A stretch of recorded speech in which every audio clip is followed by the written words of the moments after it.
Agonies of a renewed banishment in solid matter. BD number 4631. May 8, 1949.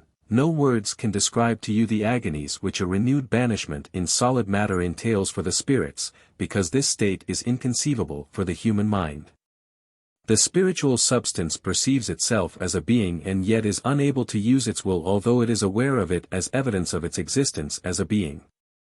The spiritual substance is held captive and was originally created as something that was able to be freely active, hence its helplessness and weakness and constrained state result in inexpressible agonies which usually make it revolt even more instead of becoming submissive to God's will. Humanity is in possession of free will and is approaching this very painful state. It would still have enough time to avert this destiny from itself, yet it is not open to any presentation by knowing people, and it is completely lacking faith in retribution, in the soul's continuation of life, on account of which instructions will not be able to achieve anything, and thus the adversity of most people's souls is extremely severe. As yet the human being is still Lord of creation, he is effectively in charge of it and able to avail himself of the creations according to his will, but one day he himself will be a work of creation again, at first a lifeless, immovable object which can be used but also remain unused throughout an inconceivably long time. One day he will be very far behind that which he is at the present time, and an infinite length of time will pass by until he has evolved into a human being again, into the being which is endowed with free will and the strength to use this will. However, the many stages it will have to pass through, the countless torments it will have to endure in a bound will, and the activities it will have to accomplish are not comprehensible to a person and therefore hard to believe for him. And yet he himself is responsible for the fate of his soul after his body dies. As yet he still has the strength to carry out deeds of love which will avert this bitter fate from him. He still has the opportunity to take notice of God's will by listening to the divine word, and if he complies with this will, his nature will change and gain the right to a state of light and freedom after his physical death.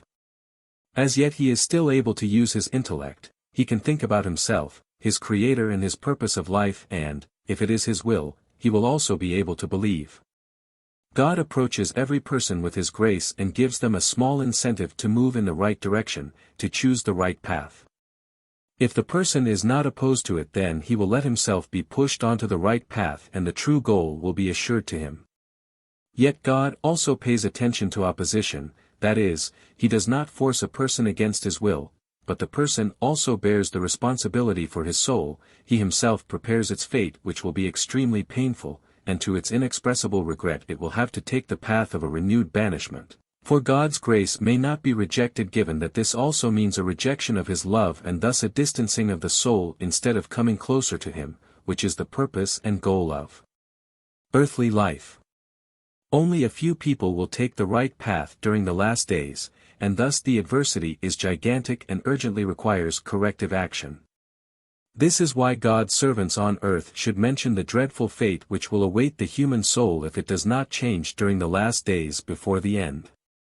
Time and again the end shall be described to them as approaching imminently, for time flies and demands utmost activity in order to still save those souls from the downfall which accept the admonitions and warnings and are willing to do what is good.